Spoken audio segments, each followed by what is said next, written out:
আসসালামু রাহমাতুল্লাহি ওয়া বারাকাতুহু। সম্মানিত দর্শক, শেখ হাসিনাকে বাংলাদেশের রাজনীতিতে ফেরাতে আওয়ামী লীগকে আবার ক্ষমতায় বসানোর জন্য দিল্লির যে চাণক্যনীতি বা কূটকৌশল, এটির সর্বোচ্চ বাস্তবায়ন এই মুহূর্তে চলছে। তারা একদিকে বাংলাদেশে যে কনসুলেট অফিসগুলো রয়েছে, দূতাবাসগুলো রয়েছে, যেমন কলকাতাতে রয়েছে, আগরতলাতে রয়েছে, দিল্লিতে আছে দূতাবাস, আর অন্য অফিসগুলো কনসুলেট অফিস। তারপর মুম্বাইতে আছে। তো এই জায়গাগুলোতে খুবই পরিকল্পিতভাবে বিক্ষোভ করাচ্ছে, ভারতীয় নাগরিক যারা আছেন বিক্ষোভ করাচ্ছে, এবং সেখানে যারা উগ্রবাদী হিন্দু রয়েছেন তারা শত শত মানুষ একত্র হয়ে সেই বাংলাদেশ সরকারের জন্য, ডক্টর মোহাম্মদ ইউনূসের জন্য ভীষণ রকম বিব্রতকর এবং পরিস্থিতি, মানে অসম্মানজনক একটা পরিস্থিতি তারা তৈরি করে সেগুলো ইন্টারনেট প্রোটোকলের মাধ্যমে সারা দুনিয়াতে ছড়িয়ে দিচ্ছেন। এবং ডক্টর মোহাম্মদ ইউনূসকে নিয়ে আমরা বাংলাদেশে অনেকে সমালোচনা করি, কিন্তু তার সম্মানহানি হয়, মর্যাদাহানি হয়, এই ধরনের কাজ আমরা বাংলাদেশে এখন পর্যন্ত কেউ করিনি। কিন্তু দিল্লি এটা শুরু করে দিয়েছে, প্রচণ্ডভাবে শুরু করে দিয়েছে, এবং এটি নিয়ে আমি আলাদা একটা ভিডিও করব। তো এটা বর্তমান যে সরকার, অন্তর্বর্তীকালীন সরকার, এটা খুব সিরিয়াসলি কগনিজেন্সি নিয়েছে। কগনিজেন্সি নিয়ে তারা কি করলো, ভারতীয়দের ভিসা বন্ধ করে দিয়েছে। আগরতলা অফিস, তারপরে দিল্লি অফিস, মুম্বাই অফিস, এই তিনটি অফিস থেকে ভিসা বন্ধ করা হচ্ছে, এবং অন্যান্য কনসুলেট অফিসগুলোও আলটিমেটলি ভিসা বন্ধ করে দিয়েছে বা দিবে। এই হলো অবস্থা। এটা ভারত কল্পনা করতে পারেনি।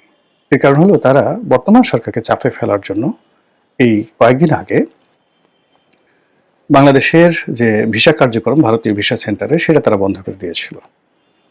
কিন্তু এতে সরকার দমেনি। ফলে কি হলো, ভারত অনেকটা নাকে খত দিয়ে স্বেচ্ছা প্রণোদিত হয়ে সেই ভিসা সেন্টারটি চালু করেছে। এরপরে দিল্লিতে যে ঘটনাগুলো ঘটেছে, কলকাতাতে যে ঘটনা ঘটেছে, আগরতলাতে যে ঘটনাগুলো ঘটেছে, বাংলাদেশ কনসুলেট অফিসের সামনে বা দূতাবাসের সামনে, এগুলোর কড়া প্রতিবাদ, নজিরবিহীন প্রতিবাদ করেছে কূটনৈতিক পর্যায়ে বাংলাদেশ পররাষ্ট্র মন্ত্রণালয়ের পক্ষ থেকে। আর এই ঘটনার প্রেক্ষিতে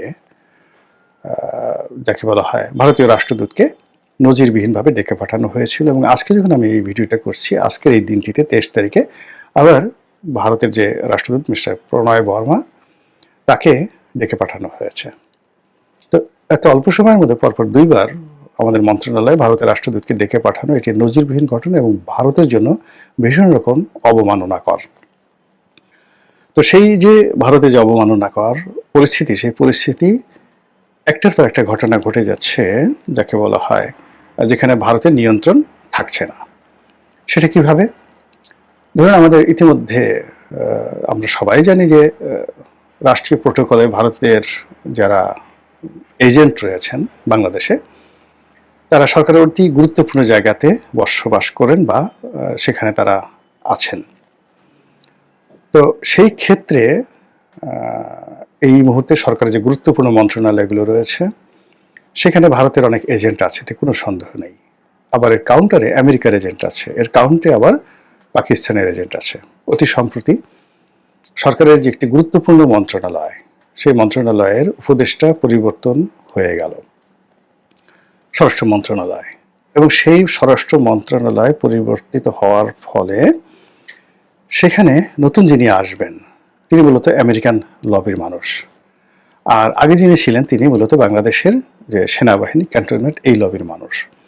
ফলে এখানে একটা মানে কি হলো, মানে আগে যারা ছিল তিনি কি আমেরিকার লোক ছিলেন, না ভারতের লোক ছিলেন, নাকি ক্যান্টনমেন্টের লোক ছিলেন, আর যিনি আসলেন তিনি কার লোক হবেন? এবং নির্বাচনের এই সময়টাতে স্বরাষ্ট্র মন্ত্রণালয়ে এই পরিবর্তন নিয়ে যে কথা শুনছি, এখানে ভারতের একটা বিরাট চাণক্যনীতি আছে।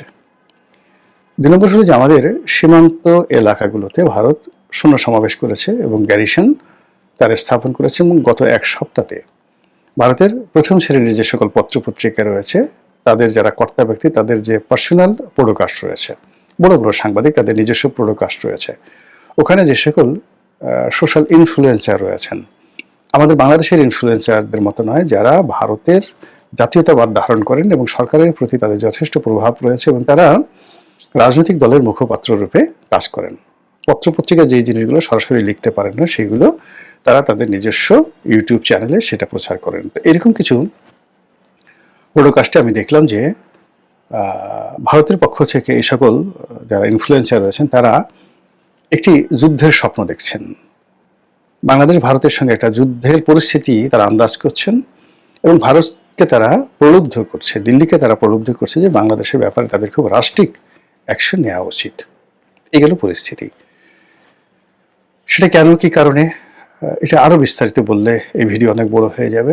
সর্বশেষ যে বিষয়টা নিয়ে বলতে চাচ্ছি সেটি হলো জনাব তারেক রহমান সাহেবের যে দেশে ফেরা, এই দেশে ফেরাকে নিয়ে ভারতের পত্রপত্রিকা টিটকারি শুরু করেছে। তারা বলার চেষ্টা করেছে যে তারেক রহমান সাহেব মূলত দিল্লির গ্রিন সিগন্যাল পেয়ে বাংলাদেশে পদার্পণ করলেন এবং এখানে এটা ছাড়া তার আর কোনো উপায় ছিল না। নির্বাচন করা, নির্বাচনে জয়লাভ করা এবং দেশ যেভাবে দক্ষিণপন্থীদের হাতে, জামাতের হাতে নিশ্চিতভাবে চলে যাচ্ছে, সেইখান থেকে তাকে যদি ক্ষমতা লাভ করতে হয় জনাব তারেক রহমান সাহেবকে, তাহলে দিল্লির সাহায্য তার জন্য অনিবার্য। এটা বোঝানোর জন্য ভারতের যে বাংলা ভাষাভাষী লোকদের মধ্যে সবচেয়ে প্রভাবশালী যে পত্রিকা আনন্দবাজার পত্রিকা, তারা একটা রিপোর্ট করেছেন জনাব তারেক রহমান সাহেব সম্পর্কে। সেখানে তাকে খালেদা পুত্র হিসেবে, নামটাও বলেনি, খালেদা পুত্র হিসেবে তাকে সম্বোধন করা হয়েছে। এরকম তুচ্ছ-তাচ্ছিল্যের যে প্রতিবেদন, এটি তারেক রহমান সাহেবকে নিয়ে ইতিপূর্বে কখনো হয়নি। তার নাম, তার পদবি, তার পোর্টফোলিও সবকিছু বাদ দিয়ে এখানে দুটো জিনিস সামনে আনা হয়েছে আনন্দবাজারের দৃষ্টিতে। এক নম্বর হলো তারেক রহমান সাহেবের একমাত্র যোগ্যতা, একমাত্র পরিচয় হলো তিনি বেগম খালেদা জিয়ার পুত্র। এবং এখানে খালেদা জিয়ার পুত্র বলা হয় নাই, আরও যে জিনিসটি হলো তাকে বলা হয়েছে খালেদা পুত্র। মানে জিয়াউর রহমানের যে লিগেসি, সেই লিগেসি থেকে তাকে ডিটাচ করে কেবলমাত্র খালেদা পুত্র হিসেবে তাকে অভিহিত করা হয়েছে। আর দ্বিতীয় শব্দটা হলো যে খালেদা পুত্রের ভারতের বন্ধুত্ব, সহানুভূতি ছাড়া তার আর কোনো উপায় নেই। এখন পরিস্থিতি এমন অবস্থা হয়ে গেছে, সেই যে পরিস্থিতি, সেই পরিস্থিতির কারণে তাকে ভারতের সঙ্গে সমঝোতা করতেই হবে, তা না হলে তার দল নির্বাচনে জয়লাভ করতে পারবে না, আর নির্বাচনের মাঠে দাঁড়াতেই পারবে না। পুরো পরিস্থিতি এখন দক্ষিণপন্থীদের হাতে চলে গেছে। চীনপন্থী, তারপর তুরস্কপন্থী, পাকিস্তানপন্থী, সৌদিপন্থী, পুরো পন্থী যারা দক্ষিণপন্থী যে ব্লক রয়েছে বাংলাদেশে, তাদের হাতে চলে গেছে। তো এই কারণে সেই দিল্লির সমঝোতা, দিল্লির নির্দেশনা, দিল্লির বন্ধুত্ব, দিল্লির সাহায্য, দিল্লির প্রভাব সবকিছু মেনে নিয়ে তারেক রহমান সাহেব দেশে ফিরছেন, এরকম একটা ইন্ডিকেট আনন্দবাজার পত্রিকায় দেওয়া হয়েছে। আর এটা নিয়ে বাংলাদেশে যারা তারেক রহমান সাহেবের বিরোধী, বিএনপি বিরোধী, তারা কিন্তু কথাবার্তা বলছেন।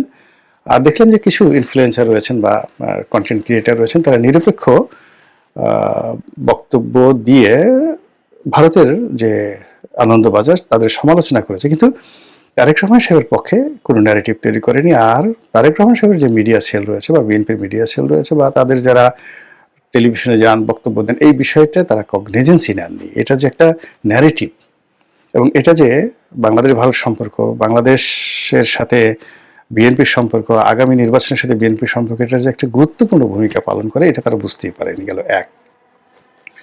দুই নম্বর হলো যে এই যে ভারত যে চাণক্য নীতি করছে, সময়কে ব্যবহার করে ধরে নিলাম যে এর সঙ্গে বিএনপির কোনো যোগাযোগ নাই, তারেক রহমান সাহেবের কোনো যোগাযোগ নাই, রয়ের সাথে তার কোনো কানেক্টিভিটি নাই, কিচ্ছু নাই, কিন্তু তারা যে ফাঁদ পেতেছে সেই ফাঁদের মধ্যে বিএনপি আলটিমেটলি পড়ে গেছে।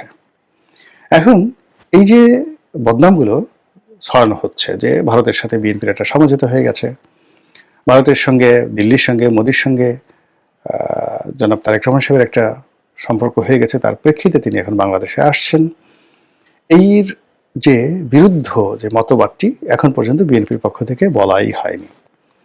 দ্বিতীয় মতবাদটি তারা বলবেন উনি আসার পরে, যে তারেক রহমান সাহেব যে আসছেন মূলত দিল্লির শর্ত মেনে। আর দিল্লির শর্ত হলো আওয়ামী লীগকে পুনর্বাসন করতে হবে, নির্বাচনে অংশগ্রহণ করতে দিতে হবে, অথবা নির্বাচনের পরে বিএনপি যখন ক্ষমতায় আসবে তখন আওয়ামী লীগকে ওয়াক ওভার দিতে হবে এবং আওয়ামী লীগকে রাজনীতিতে পুনর্বাসন করতে হবে এবং এই সময়টিতে যা কিছু হয়েছে সব কিছু বাদ দিতে হবে। এবং এই কথাগুলো যাকে বলা হয় যেভাবে প্রচার করা হবে, সেই প্রচারের বিরুদ্ধে ন্যারেটিভ তৈরি করার জন্য মিডিয়া থেকে শুরু করে অন্য কোনো জায়গাতে বিএনপির শুরু হয়নি। বিএনপি যেটা চেষ্টা করছে সেটা হলো দেশের মূলধারার যে গণমাধ্যম, এখন মূলধারার গণমাধ্যম তো খুব অল্প মানুষ পড়ে। ধরেন প্রথম আলো, ডেইলি স্টার, অন্যান্য পত্রিকা কতজন মানুষ পড়ে, এবং তাদের দ্বারা যারা পাঠক, মানে প্রথম আলোর পাঠক, তারা মরে গেলেও মানে বিএনপিকে সাপোর্ট করবে না।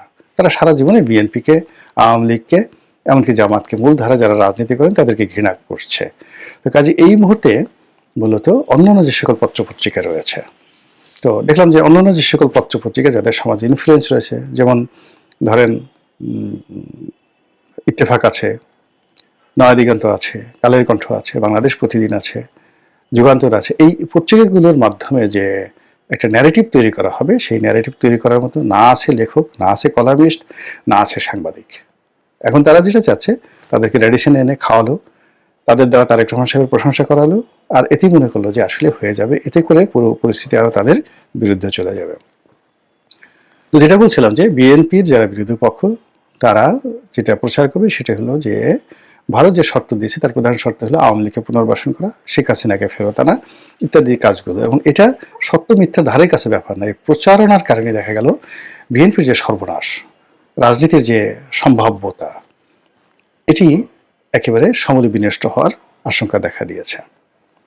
আর এরকম ঘটনায় প্রতিপক্ষ নিশ্চিতভাবেই আপনি দেখবেন যে কাঁঠাল ভাঙবে বিএনপির মাথায়, কিন্তু ফলাফল যারা কাঁঠালের যে স্বাদ, আহ্লাদ, রস, এসব যাকে বলা হয় গ্রহণ করবে বা খাবে বিএনপি বিরোধী শক্তি, বিশেষ করে জামায়াত ইসলামী।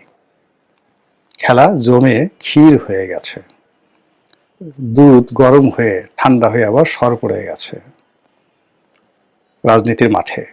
এখন এই সর আপনি কি সর হিসেবে খাবেন, নাকি ঘি বানাবেন, নাকি মাখন বানাবেন, নাকি এটা বেটে আপনার চোখে মুখে দিয়ে নিজের রাজনীতির জৌলুস যৌবন ফিরিয়ে আনবেন, এটি আপনার বিষয়। মহান আল্লাহ আমাদের সবাইকে হেদায়েত দান করুন এবং হেফাজত করুন। আসসালামু আলাইকুম ওয়া রাহমাতুল্লাহি